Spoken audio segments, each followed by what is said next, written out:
After retiring, I kept really busy, but something felt off. I was doing the right things, yet I felt disconnected a bit from who I was, definitely who I used to be, and who I was today and who I wanted to be. I kind of was straddling the line between them.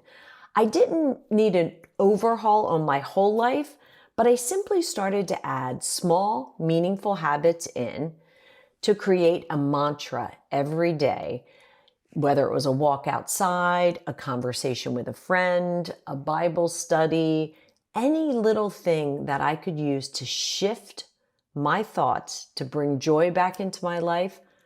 I did it, and I'd like to have you guys do the same. Now, what typically happens to us when we're in our 50s, 60s, and beyond? Many of us just expect that happiness is going to show up. I worked hard. I'm now in this discovery phase of my life that we used to call retirement, and it's just going to show up. I'm going to rely on everything external to bring me joy and happiness, and it's just not going to work that way. Outdated narratives that we keep in our head can do a lot of things that they say. We become a lot of the things that they tell us to become. In this day and age, we need to shed all of those old mantras, because the new perspective is happiness after 50 is a daily decision that you make. It's not a destination. It's a decision that you make. True happiness is about discipline, not a lucky break. Lucky breaks come in and they are maybe the icing on the cake, but it's really about your discipline, building rituals that work for you. We've reframed this phase of life to the discovery phase, kind of leaving that whole old mantra of retirement behind. We're not winding down, we're waking up. And I think it's an especially great time for women who are in the discovery phase, let's say 55 and older, to wake up and discover who you want to be for the next 20, 30, or 40 years. It's your time. You can do it. So let's talk about 15 habits to build happiness every day. The first is easy. And I'm telling you, it's easy. Put your mind to this. Wake up with a purpose, not just a plan. Start with clarity and intentionality, not obligations. Not, I have to go to the dry cleaners, the grocery store, babysit the grandkids, meet a friend who needs me, Talk to yourself in the morning about what are 3 or 4 things that I can anchor in my day that will energize me. So that's the first thing. The second thing is move your body. I can't say that enough. Whether you're 50, 60, 70, or older, movement is mood medicine. Let that sink in for a second. Movement is mood medicine. You can increase your vitality and decrease your stress just by moving your body. I had the opportunity to play golf with an 89-year-old woman the other day, and I said to her, Sandy, what is your trick? She was out driving, out walking, beating us to the greens, sinking the putts. She was amazing. And she said, you know what, Jody? I move my body every day. And on the days I don't want to move my body, I move it twice. And I thought to myself, what a great mantra. It's about consistency. It's not about perfection. So what can you do? Stretch for 10 minutes, walk for 10 minutes, do 10 minutes of crunches, do the old fire hydrant lift with your leg. Do something to move your body every day and then reward yourself with your morning coffee or tea. All right, the third thing, nourish yourself with love, not rules. That's a tougher one for me because I grew up as a rule follower. In our family, there were 4 of us, my mom, my dad, my brother, and I. My brother's a little bit older than I am, and he was definitely not the rule follower when we were growing up, which felt to me as the younger sibling, sister, girl, youngest, I felt like I had to be the rule follower. And I carried that rule following trait with me all through my career. And maybe it was some of what made me successful. But in this discovery phase, I need to fuel my body with energy and joy, not rules that are outdated, or not rules that aren't for me, or not rules that are society norms, or rules that marketing and advertising agencies are going to tell me works for women my age. I need to let go of any shame-based habits. So what can you do? Add one colorful, nutrient-rich food to your plate every day, something that maybe you wouldn't cook. Do something out of the norm. Nourish yourself with love, not rules. What could that look like? I mean, I decided the other day that I was going to be the cook. Mark's usually the cook, but I decided to be the cook that day. And I decided we were going to eat vegetarian. And Mark was like, we never eat vegetarian. I'm like, we're doing it today. And I've got this wild arrangement of what's called ugly vegetables. All sorts of vegetables that we don't typically eat, including cabbage and red cabbage. And I made our plate so crazy colorful that I really nourished myself with love, not rules. And the rules in our house are meat, a starch, and 2 vegetables. I blew those rules up that day, and I think he liked it. The next one, practice stillness and reflection. Another one that's tough for me. I was never really good with silence. I had to learn that in my career, that stillness and silence could actually be pretty powerful in meetings. Stillness really begins at this stage of life to help you focus inward, really asking yourself those self-reflecting questions like, what do I really need? Really helps you trust in yourself, in your gut, in your intuition. And you can really find that through this idea of stillness. Quiet time can anchor your days. I've gotten a lot better at that. I've gotten a lot better of carving that time out for myself. I've gotten a lot better at telling people in my world, I just need a minute, or I just need 15 minutes, or I need to go on this walk by myself, and it's okay. So one of the things you could do in that realm would be to maybe start journaling, maybe do a 3-minute journaling exercise to capture one thought or one emotion that you had during the day that you didn't have an opportunity to explore. Just that kind of self-awareness as you build that as you age really creates a rich and dynamic life. The next thing, engage in meaningful conversation. And I don't mean just, hey, hi, how you doing with neighbors or at the gym or, in my ladies golf league. Really emotionally connect with somebody or groups of people if you can each day and each week. Don't wait for someone else to initiate it. And I know that's actually hard too. And I do get a lot of comments when I do these videos and people say, well, clearly you're an extrovert and I'm an introvert.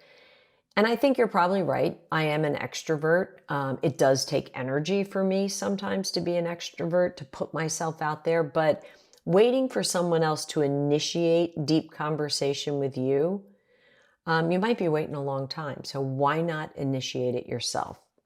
So one thing you could do is just call somebody.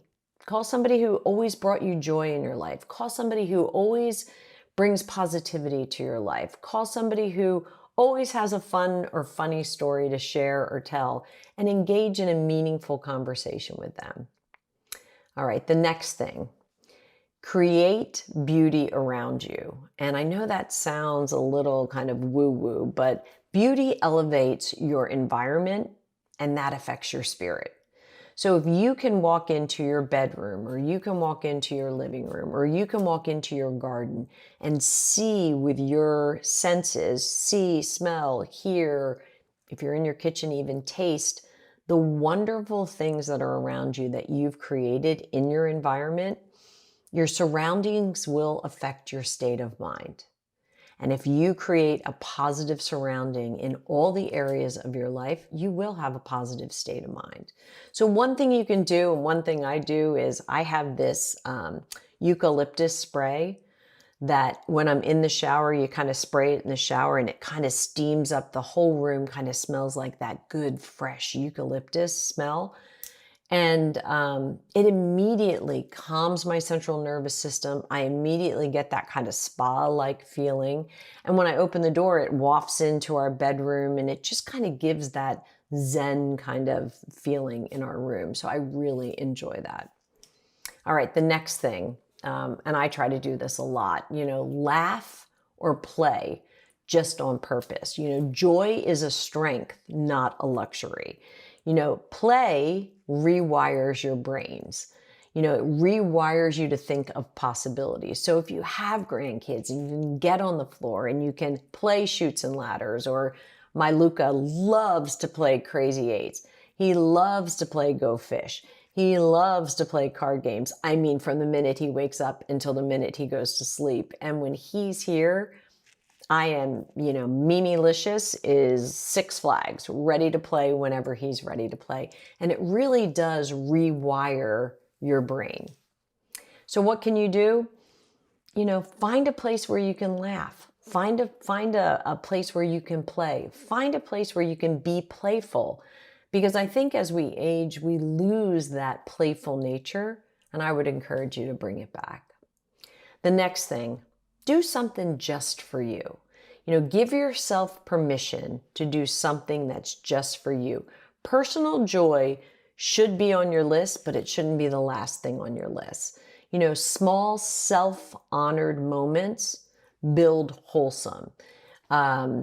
wholesome wholeness that you can start to feel and act on, and it becomes a real good solid base. So one of the things you could do is plan a you day, or plan a you half day, or even plan a you hour where you're going to do something just for you. The next thing is practice gratitude in real time. The moment you feel it, state it. Bring the joy in now. Recount what you're grateful for. Journal about what you're grateful for. Text somebody if you're grateful for something. Our kids came down to visit us for Memorial Day weekend. A few of them came, not all 6, but a few of them came. And I was so grateful that they took that long weekend, because they work like crazy. They took that long weekend to come and join us in our first full weekend at our home in New Jersey. And they could have been anywhere. They could have been anywhere else. They have a million friends and a million people pulling them in a million different directions. I was so grateful that they came to visit. I wrote them all notes and I stuck it in their suitcase when they left. Practicing gratitude in real time not only does something for you, but it builds that connection with the other person. And I would encourage you to do that. The next thing, learn something new, even if it's small. Now, I do not know how to play Mahjong. I would love to learn how to play Mahjong. I even had a friend of mine, Michelle Dropman, actually bought me a Mahjong set. I mean, a really nice Mahjong set. And I look at it sometimes and it's overwhelming and intimidating for me. But it's something that I want to learn how to do. It's a small thing, but it would, create community. It might put me with different groups of women. It's a little bit or a lot competitive from what I understand. I don't know the rules. I don't understand the cards. I don't understand the language, but trying something new keeps your spirit young. So I would encourage you to maybe subscribe to a podcast or a newsletter, or take a course, or learn a new game, or if you know any Mahjong tricks, let me know, because that's something that I think really helps with your happiness. All right, the next thing is find the courage and make sure you feel comfortable saying no with grace, but firmness. Now is your time. These discovery years are for you. Every no creates room for what you want to do. So write down an action item. Could be write down one thing you no longer want to say yes to and hold yourself accountable to it. Okay, coming close to the end. The 12th thing is be outside every day. If you can step out your door, nature is such a calming and clarifying place to put yourself. Light, air, the freshness really can change your mood. So I would ask you to maybe commit to a 5-minute walk every day after lunch. Once the day warms up, once you can take 5 minutes, just get yourself out into nature every day. The next thing is dress in a way that honors you. Okay, this is where I go back to kind of that marketing and, a lot of women over 60, a lot of the outfits may be like tunic-y type tops that are kind of long and shapeless. You might not feel comfortable like throwing on your denim jacket because you might think, well, that's not age appropriate. Dress in a way where your style can reflect your self-worth and really be mindful of it. There are so many videos and so many YouTube channels that talk to people, not just women, but people to dress for their body type. I am an hourglass figured girl. So things that cut me off right at the waist don't work for me. That draws a line and an eye in the areas that, my Lord, are the largest on my body. And that's not always good. So finding a way to style yourself and dress in a way that honors you. So for example, maybe pick an outfit out each week, one outfit each week that really makes you feel good and you feel powerful when you wear it. And then take note, what was it? Was it a skirt and a blouse? Was it a skirt and a top? Was it a athleisure outfit? Was it jeans?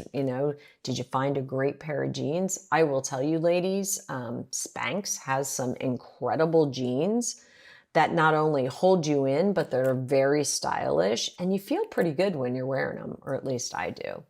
We've made a lot of mistakes in our retirement, and we've seen a lot of other retirees do the same. We want to help you avoid them. That's why we've created a free download, 5 steps to save you 20 years of a miserable retirement. Download it below. All right, the 14th thing, so almost to the end, is celebrate one daily win. When you acknowledge a win, and I'll give you a funny story. This morning, we've been here in New Jersey for about a week. We did host the kids over the weekend. We still have a lot of work to do. We have a lot of work on the YouTube channel to get done. A little behind in a couple areas, and I thought to myself, man, I do not feel like going to the gym this morning. I mean, I don't have the energy to do it. And then I even talked to myself and I said, I don't want to go and get hurt. So now I'm like kind of creating excuses. And then I thought to myself, you know what? Get to the gym. So I went in and I admittedly, once I started stretching and when I started moving and, once I, got into the class and then they started playing the music and then they described the workout and then we got in it. And once I was finished, actually, as I was walking out the gym, I said to myself out loud, I said, you know what? Pretty proud of myself for coming. One small win daily can really help you create momentum for the rest of your day and maybe even the rest of your week. So at the end of each day, name one thing out loud, whether you're brushing your teeth or you're getting ready to get into bed. What's one thing that you did that you're like, I'm proud of myself today for that? It doesn't have to be big, but be proud of yourself. And then the last thing I would say, number 15, is end the day with intention. Evening routines really set you up for the next day's success. I love a warm cup of sleepy time tea before I go to bed. Sometimes it's a double-edged sword because then I do have to get up in the middle of the night and go to the bathroom because I've just taken in 12 ounces of water. But I love that idea of that warm, cozy cup. And then I also like to read before I go to bed. I don't read my self-help books before I go to bed. I read novels. I read, books that I'm in a couple different book clubs, whatever they're reading for the week or the month. And I like a routine that helps me wind down, slow my breathing, slow my heart rate, and get myself comfortable so that the next morning I'm going to wake up refreshed. So write down one thing that you can do each day. Like, what's the one thing in your evening routine that you could either change or you could implement? So for example, what could you change? I know a lot of people that get into bed and turn the TV on and then they fall asleep when the TV's on, and not to worry because the TV has a sleep timer. There's a lot to be said about the noise and the voices and the light and the action or whatever you're watching as you wind down.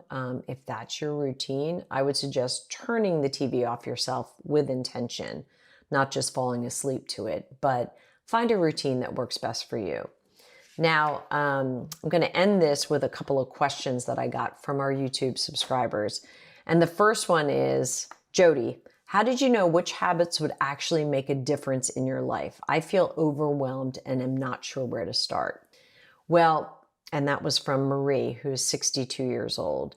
You can get paralyzed by too many choices. I would just always start with keep it simple. So for me, I know that body movement is critical for me. That changes my mood, changes my dynamic, changes everything about my day. The second thing I would tell you that's critical for me is hydration. I am not a good girl when I am not hydrated. I get a little bit crabby. I don't feel very well. I get headaches. So I know for me, part of my routine has to be hydration. I drink a ton of water. The third thing I would say is understand your metabolism a little bit. Do you need to eat periodically throughout the day? You're in your discovery phase. You're not held to a schedule. So like, for example, when I go play golf, I'll get up in the morning and I'll have a protein shake and I bring a protein bar, nuts, and an apple with me because I know when my blood sugar starts to get low and I start to get hungry, no matter how much water I drink on the golf course, I need more. So what I would tell you is do some introspective assessment on what's really important to you that makes the biggest change for you. Those are a couple that make the biggest change for me. The next question is from Sandra from Colorado, who said, Jody, you said happiness is a strategy, not fluff. But how do I stick to habits when I keep slipping back to old and maybe not so good routines? First thing is, Sandra, you've acknowledged it. You've acknowledged you had some old routines that are no longer serving you. Write them down. And I have to say, sadly for me, because I loved wine and loved a good glass of wine, red, white, rosé, bubbly, not bubbly, it didn't matter. But honestly, the sugar in the wine was no longer serving me. So for my 60th birthday, I gave up drinking. You have to find a way to come to terms with some of your bad habits and remove them from the table so that they aren't a crutch that you can go back to. The last question I'll do today is you mentioned asking yourself, what will energize me today? And honestly, I don't know anymore. I don't know how to figure out what energizes me. That to me, Janet, who's 68 years old and from Washington, D.C., I would say, Janet, you know what? Sounds to me like journaling would do you a lot of good. And journaling about things that bring you joy. Does FaceTiming your grandchildren bring you joy? Does connecting with a neighbor on a long walk bring you joy? Does taking your dog out 3 or 4 times a day bring you joy? Does going to the gym bring you joy? Figure out what brings you joy and be honest with yourself. It doesn't have to be what society tells you or what I tell you brings you joy. It has to be what's important to you and where you find joy. It could be in sitting on the couch with a big heavy blanket on your lap, reading the New York Times bestseller list. That's fine. If that brings you joy, find a way to incorporate that into your routine. So that's all I have. Thanks for coming. If you enjoyed this video, you're gonna love this one too. We can all say we can handle stress, but our capacity to handle stress can diminish. Even our life, YouTube channel, travel, grandkids, our health, our routines in the morning, all of that, well, helps us, causes us to get stressful because we have so much to do. So we have to make sure we find ways to reduce the stress so we're healthy.